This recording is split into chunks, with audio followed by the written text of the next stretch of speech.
षट्टिला एकादशी व्रत कथा। माघ मास की कृष्ण पक्ष की एकादशी व्रत कथा। तो चलिए कथा प्रारंभ करते हैं। कथा इस प्रकार है। पुरातन काल में एक दिवस दालम्भ मुनि ने पुलस्त्य मुनि से कहा, हे ऋषिराज, जो लोग बुरे कर्म करते हैं, जैसे ब्रह्म हत्या करते हैं, चोरी करते हैं, दूसरों की समृद्धि से ईर्ष्या करते हैं, कुकर्म करते हैं, फिर भी वे अधोगति नरक में नहीं जाते हैं, इसका क्या कारण है? वे कौन सा सुकर्म करते हैं, दान करते हैं या परिश्रम करते हैं, जिसके प्रभाव से उनके पाप समाप्त हो जाते हैं? वह मुझे बतलाने की दया करें, मैं वह जानकर अत्यंत हर्षित होऊंगा। पुलस्त्य ऋषि ने कहा, हे दालम्भ ऋषि, आपने मुझसे अत्यंत ही गंभीर प्रश्न पूछा है। इसके उत्तर से विश्व के प्राणियों का कल्याण होगा। मैं तुम्हें इसका वह गुप्त भेद बतलाता हूँ, जिससे इंद्र आदि देवता भी अनजान हैं। माघ माह के आगमन पर मनुष्य को स्नान कर पवित्र रहना चाहिए। वह इंद्रियों को काबू कर काम, क्रोध, मोह, लोभ, ईर्ष्या व अभिमान आदि से भी दूर रहे। हाथ पांव को शुद्ध जल से साफ कर पुष्य नक्षत्र में गोबर, तिल, कपास के उपलों से 108 बार हवन करें। 3 द्वादशी हो और मूल नक्षत्र पड़ने पर नियमानुसार रहें। स्नान आदि नित्य क्रिया से शुद्ध होकर प्रभु की भक्ति भाव से पूजा करें और कीर्तन करें। एकादशी का उपवास करें और रात्रि जागरण के साथ साथ दान भी करें। आने वाले दिन को धूप दीप जलाकर नैवेद्य से प्रभु की पूजा कर खिचड़ी से भोग लगावें। भगवान कृष्ण का भी पूजन उसी दिन करें। उन्हें अर्घ्य देने के लिए पेठा, सुपारी, नारियल, सीताफल आदि लाएं और स्तुति कर, हे प्रभु, तुम पापियों के भी शरणागत हो, संसार के दुष्कर्मों में लिप्त प्राणियों के उद्धारक हो। हे विश्वनायक, हे मधुसूदन, हे पुंडरीकाक्ष, हे प्राणियों के उद्धारक, हे लक्ष्मीपति, आप मेरी तुच्छ भेंट स्वीकार करें। तदुपरांत ब्राह्मणों को तिल दान करें। जो प्राणी जितने तिल दान, वह उतने 1000 साल तक स्वर्ग में वास करता है। षट के दाने तिल दान इस प्रकार हैं: तिल का दान, तिल का भोजन, तिल का हवन, तिलोदक, तिल का भोजन और तिल स्नान।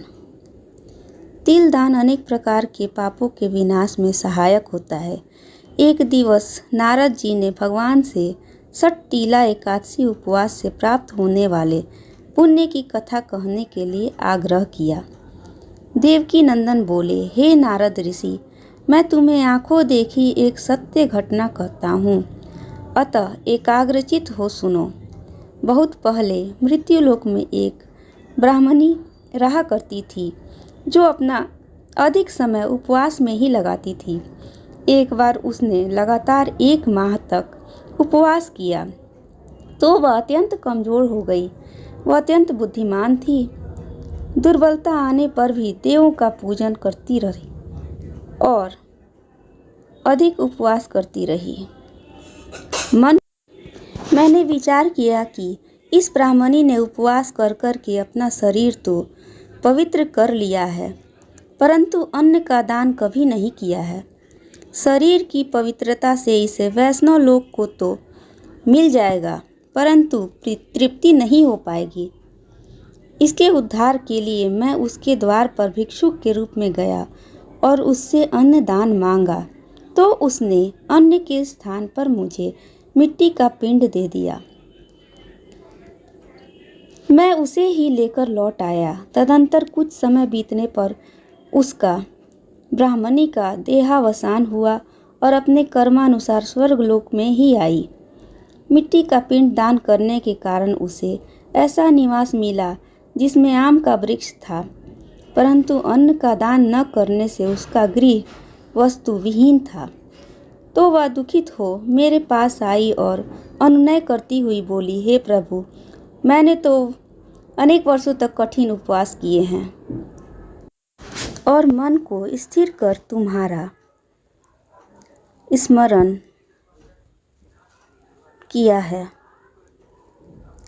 परंतु अब स्वर्ग में मुझे वस्तुहीन गृह मिला है, इसका क्या कारण है, सो मुझे कहें। मैंने उसे कहा कि वह अपने घर वापस जाकर अपना द्वार अंदर से बंद कर बैठ जाए। वहाँ तुमसे मिलने अनेक देव स्त्रियाँ आएंगी, परंतु जब तक वे तुम्हें षटतिला एकादशी, उपवास तथा दान की विधि और महात्मन न बतला दें, तब तक तुम दरवाज़ा नहीं खोलना।